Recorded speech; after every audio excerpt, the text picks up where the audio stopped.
Hello and welcome to another video. Today I want to do another video on MLMs or multi-level marketing. If you don't know what that is, I did a first video on MLMs where I kind of explained them. I will go ahead and link that below if you want to check it out. I think I want to go ahead and turn this into kind of a mini series on MLMs and just different aspects of them and different issues I have with them. Today, I want to talk about one of the main issues I have with MLMs, which is that they disproportionately target and take advantage of women. According to the Direct Selling Association, 74% of MLM participants are women. Now, I'm actually kind of surprised that's not higher just based on my own personal observations, but that is still an overwhelming majority. But this is nothing new. Many of the very first MLMs targeted women, companies like Tupperware, Avon, Mary Kay. Back in those days, especially pre-1960s, most women did not work outside of the home, and that made them perfect targets for MLMs. Women who were stay-at-home moms and housewives were encouraged to throw Tupperware parties while their husbands were at work and try and recruit and sell to their other stay-at-home mom friends.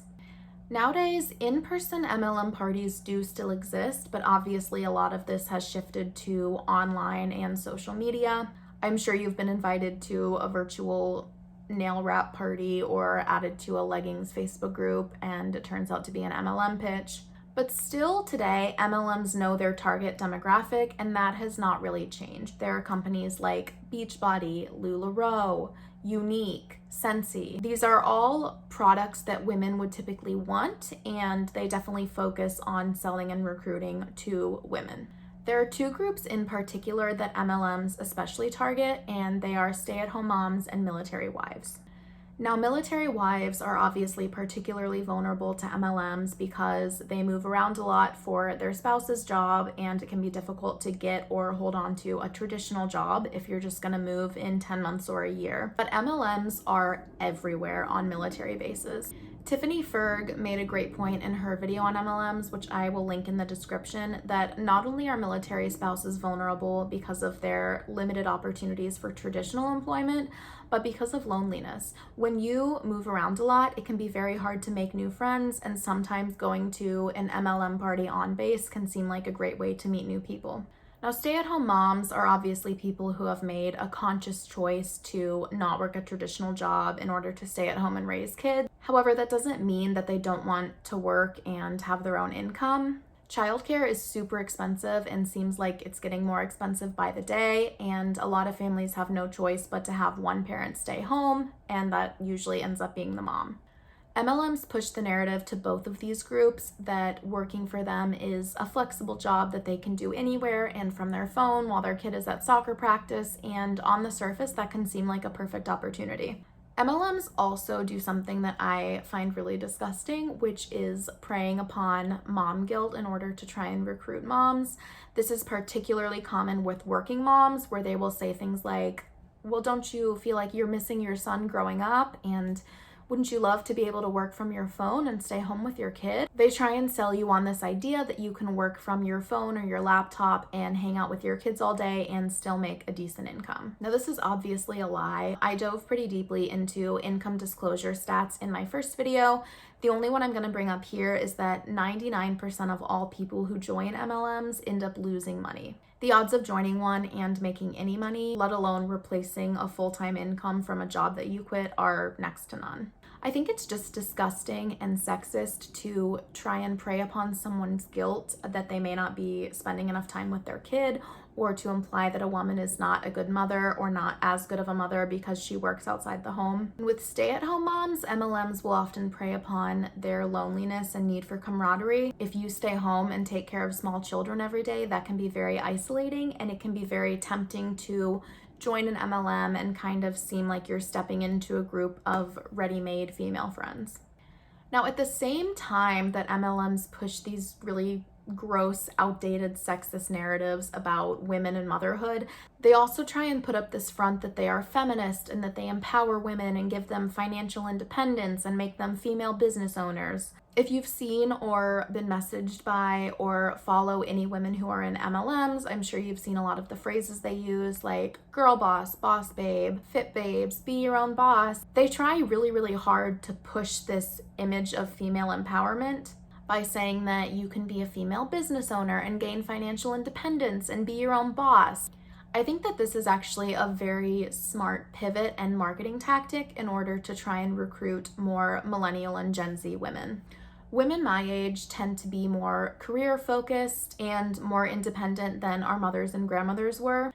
We are getting married later and having children later and are overall less likely to just fall into those traditional gender roles. And because of this, you can see how the boss babe narrative that MLMs push is tempting to younger women. Maybe you're a working professional and you want to add another stream of income, and an MLM seems like a good side hustle. Millennials and Zoomers are also largely rejecting traditional jobs and the 40-hour work week. We are turning more towards freelance work and the gig economy and entrepreneurship. And because of that, an MLM can seem like a perfect ticket out of a 9-to-5 job that you hate. This feminism is as shallow as it gets, and it is just another way to manipulate people into joining. We've been over the stats, but we know that the majority of people in MLMs lose money or go into debt. In a multi-level marketing business model, the representatives and consultants are the customers. When you recruit someone into an MLM, you and everyone above you are making money at their expense. That is exploiting someone, and it's the opposite of empowerment. Another issue I have with them is that MLMs force women to exploit their friendships, particularly with other women. Now, in direct sales, the obvious first people to sell to and try to recruit are your close friends and family. A lot of those people will buy from their friend when they first joined an MLM just because they feel guilty or maybe obligated, or maybe they're just trying to be a good friend. The obvious problem with this is that it's to try and make your friends and family into your customers. In a legitimate small business, your family and friends would probably buy from your Etsy store or come into your restaurant once in a while just to be nice and because they want to, but they probably wouldn't be your main customer base, and you also probably wouldn't be harassing them to try and get them to come work for you. MLMs coach people to reach out to everyone they know, every friend, acquaintance, friend's kid's mom, high school friend that you haven't talked to in 15 years. There are tons of stories on the anti-MLM subreddit of women who had an old friend reach out to them and they thought they were just trying to reconnect, and then they met for coffee and it was an MLM pitch. I think that this is really exploitative of a personal relationship you have with someone, hopefully that is built on trust and mutual respect, and it's trying to use that person and that relationship for your own financial gain. Obviously, many people see through this and feel very offended and hurt, and it leads to women isolating a lot of friends and destroying a lot of their female friendships. It's not very feminist. There's a great article I read as I was researching for this video. I will link it below if you want to check it out. It's by Laura Richards and was in the Washington Post. I just want to read an excerpt of it now. The pressure to sell and recruit has led to underhanded tactics that strain, fracture, and sometimes end friendships and family relationships. Is dinner with an old college roommate just about reconnecting, or is something else afoot? Increasingly, it's the latter, and that leaves women on the receiving end feeling duped, angry, and not sure how to respond. These women are not setting out to annoy their friends. Many want and need flexible work options because of family or other responsibilities, but it's challenging to find a standard job that fits within school hours or an unusual schedule, especially if you've been out of the workforce a few years to care for a child or relative. MLMs exploit many fault lines around women in the economy. Women remain underpaid in the workplace and undervalued as stay-at-home mothers. MLMs promise instant success, camaraderie with other women in a team environment, and a career identity, trappings that standard jobs typically require years to develop.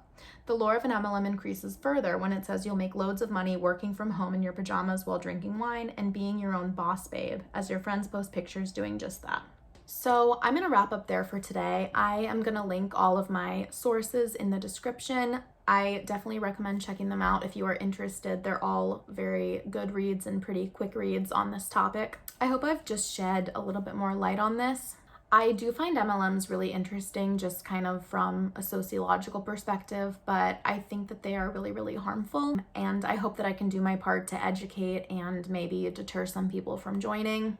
If you have ideas for other topics relating to MLMs that you would like me to cover in this series or mini-series or whatever it turns into, please let me know in the comments below. I have a few ideas lined up, but I'm definitely open to suggestions. Anyway, that is all for today. So thank you guys for watching, and I will catch you in the next one.